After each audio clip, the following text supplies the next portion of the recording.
God may have closed the door in your life. That's why you're watching this video. You might be asking God, why did you close this door? Why did you do this? Or why did you let it happen? Or why, why did you close this door? But God is doing it for a reason. God is calling you into a new season in your life. He's calling you into a new chapter in your life. That door that he might have just closed, whether it was a loved one, whether it was a job, or any type of closed door, he is leaving that in the past. He says he's saying that that door that he has closed, it's done. You're not supposed to be there anymore. I'm bringing you somewhere new, somewhere better.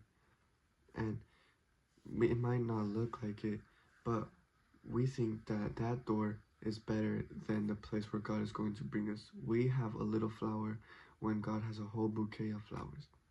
So you need to flip into that new page and start reading that new chapter. You need to go and open that door that God is calling you to open, because he is leaving the past in the past and the future is arriving, because he's bringing you into a new future, a new season, and he does not want you to dwell on the past.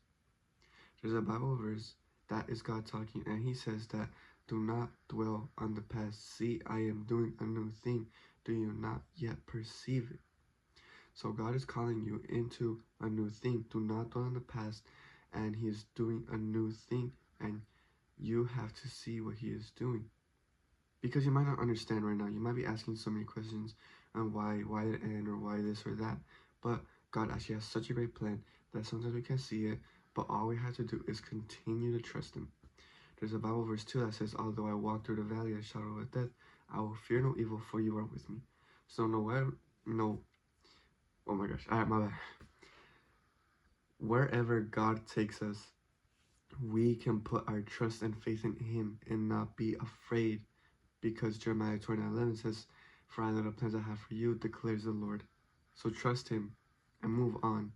You have to take that leap of faith, whether it's a job or whether it's a loved one. And whether it is, that it's just for temporary, that he's splitting you up from that job or from that loved one. And whether he is to bring it together in the future. If it's meant to be, he will bring you and your loved one back, or he will bring what you lost back to you.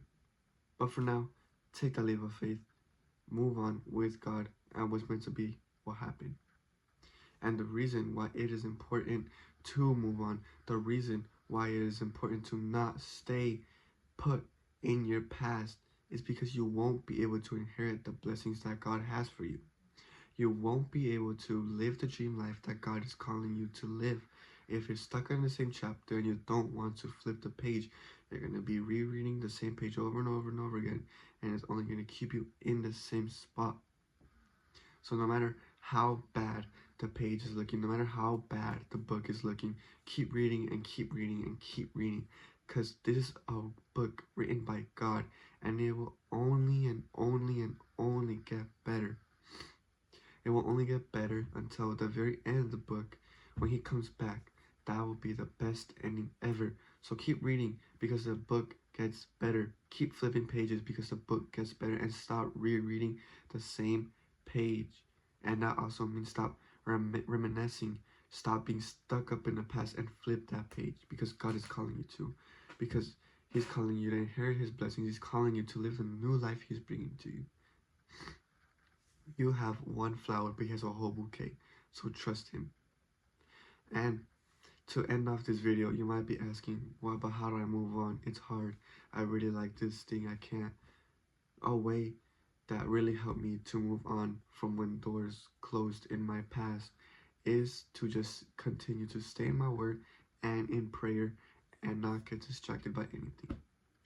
What I have really been feeling by God is that to not worry about anything and do not look at anything else right now, but just look and focus towards reading the word and praying, and he will take care of the rest. And lately, back then, I was doing that a lot, and I was just so at peace in my life, but then I kind of got distracted, and now I'm starting to redo it again. And honestly, when I did that back then, it helped me to move on.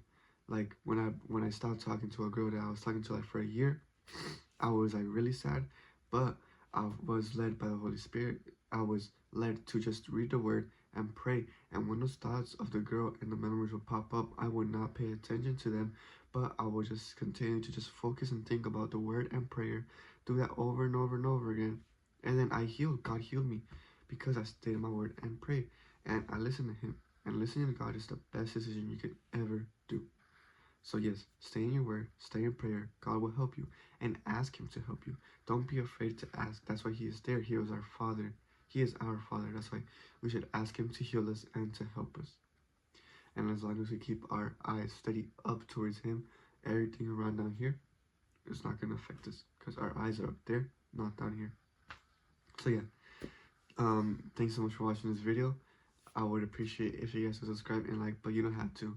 And feel free to comment down below any questions or anything you have. And as always, I'll go really out and stay safe.